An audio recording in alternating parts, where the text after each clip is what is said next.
தே ராசியின் கவிதைகள். வணக்கம் அன்பர்களே. கவிதையின் தலைப்பு வயநாடு. கத்தியின்றி ரத்தமின்றி யுத்தமொன்று நடக்குது. மனிதனோடு போட்டி போட்டு இயற்கை இங்க ஜெயிக்குது. அறிவிழந்த மனித குலம் அரவமின்றி அழியுது. சக்தியற்ற சேறு கூட சத்தமின்றி புதைக்குது. இயற்கை தன் இதிகாசத்தை மாற்றிக்கொள்ள நினைக்குது. இரவு கூட தன் பரிகாசத்தை இயற்கைக்கே வசமாக்குது.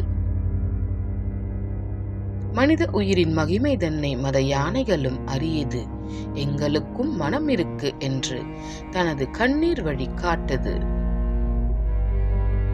அமைதி நிறைந்த வாழ்க்கை இன்று அடியோடு மறையுது. அடுத்த நொடி என்பதற்குள் மழை அரித்துக் கொண்டே செல்லுது. சோறு போட்ட நிலங்கள் இன்று சேருக்குள்ள மடிந்தது. வீடு கட்டி வாழ்ந்த வாழ்க்கை விடியும் முன்னே முடிந்தது.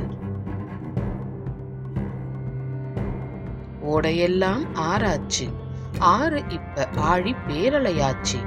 அலையடிச்ச வீதியெல்லாம் வாழ்ந்த உயிர்களின் விதி போயே போச்சு. பசுமையின் வாசமும் பயிர்களின் சுவாசமும் பாழாய் போச்சு. எங்கும் பிணங்களின் துர்நாற்றமே பிரதானமாச்சு. செடியிலும் கொடியிலும் மலர்ந்த மலர்கள் எல்லாம் மாயமாச்சு.